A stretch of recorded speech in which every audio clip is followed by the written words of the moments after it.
Hey everybody, how are you doing? Now, if you're watching this video, there's probably a couple of reasons why you may be considering renting a car. So when you go to Costa Rica, and I've been going to Costa Rica for about 23, 24 years now, I will tell you that there are two types of vacations. One type of vacation is you fly into San Jose, a bus picks you up from the resort, they take you straight to the resort, and you take tour guides and stuff from the resort. Absolutely no reason to rent a car. Another reason may be that you fly into San Jose and then you stay in San Jose for a while. No reason to rent a car. Taxis will take you wherever you want to go.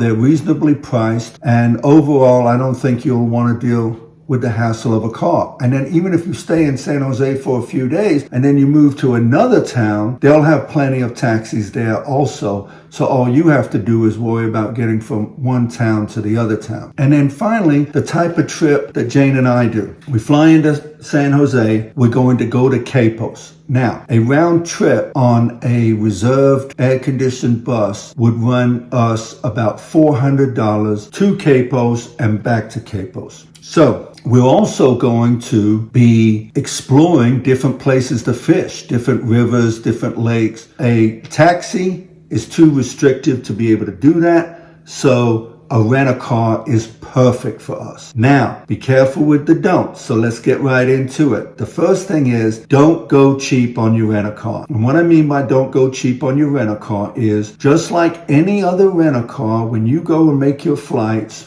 the airline will have something there to say, hey, rent a car. So those prices for those rent-a-cars look absolutely fantastic. First things first, don't buy the Alliance or whatever type of insurance is on the website. Wait until you get to San Jose to get your insurance, and I will explain that further. We rented a small compact car, two-wheel drive, no bells and whistles. We drove all over. We were on gravel roads, we were on the beaches. We only got stuck once, and we were getting everywhere we needed to get.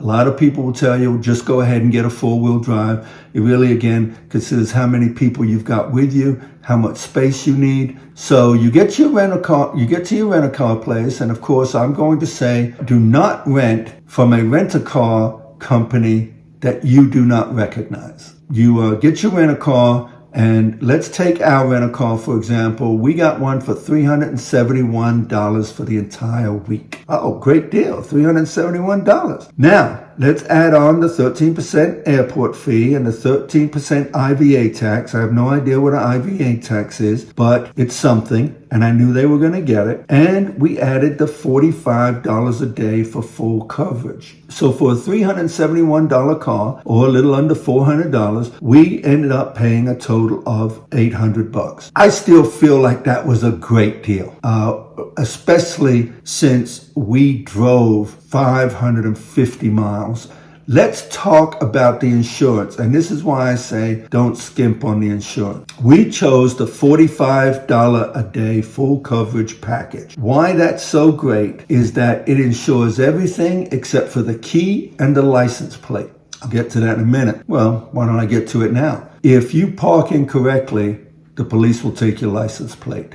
And of course, the key is hard to insure because so many people run into the ocean with their, or into the water or something with their keys, so they get it all messed up, so they have to replace the key. The thing I love about the $45 packages, we could bring that car back to the dealership, just like in the States. We could hand them a car, and that car can literally not even be on wheels, and they will just take the key, no questions asked. If you use your insurance or your third-party insurance, you're going to have a little bit of bureaucratic drama. I feel so strongly about not going cheap on a car that I would say, if you're going to have this adventurous trip, I would curtail on the room and spend more on the rent-a-car. And the reason being is, if you have a rent-a-car, you're going to be leaving your room earlier and you're going to be coming home later than if you were staying at a resort, because you're not at the behest of anyone to wait on to go take trips. The second don't, as if I think I've covered a couple of don'ts, but the second don't is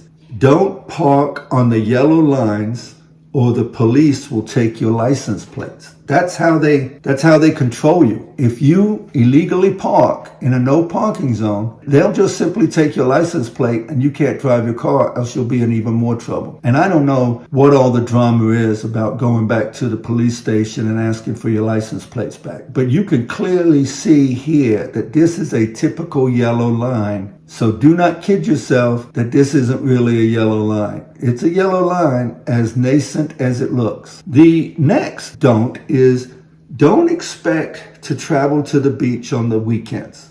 I mean, you could. I'm just not going to kill you. But don't expect to not have light traffic on the weekends depending on where you're going. If you're going to be staying in San Jose and you get the idea that you want to rent a car for the weekend and you take off from San Jose to one of the beaches, guess what? Everybody is taking off to go to the beaches. And if you want to come back on a Sunday, guess what? Everybody is coming back on a Sunday. Those roads can get really crowded. And remember, in all cases, there are toll roads. So be prepared to pay the tolls. The tolls are no big deal, really. I mean, they're a little bit expensive, I guess. For us to go from San Jose to Capos, I think we ended up paying a total of 3,000 colones. You can also pay it with your credit card, so the toll roads are not that big of a deal. Do not, whatever you do, connect your Bluetooth or any of your apps to a rent-a-car. I mean, you do not want to get your phone skimmed while you're in a foreign country. We used our phones in the car. We plugged our phones up for power, but that was all. Another don't they will tell you, whoever they is, they will tell you, don't use Google Maps, only use Wyze. Well, I would say use both. Wyze takes up an awful lot of data, and Google Maps, if you download it, Jane downloaded it for us because she was chief navigator, and we used Google Maps almost exclusively. However, when the traffic started to get a little thick or something, she went ahead and turned on the Wyze so we could get better fidelity on what was happening on the roads. The next don't, and the last don't,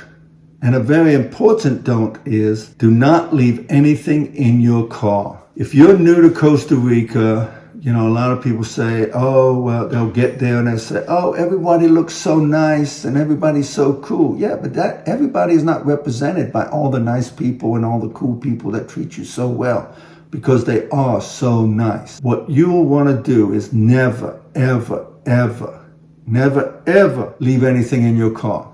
Be very careful of that. I hope these don'ts really helped you. I have found the country has changed a lot over the years. So when you come to Costa Rica, enjoy yourselves, have fun, but like anywhere else, be safe.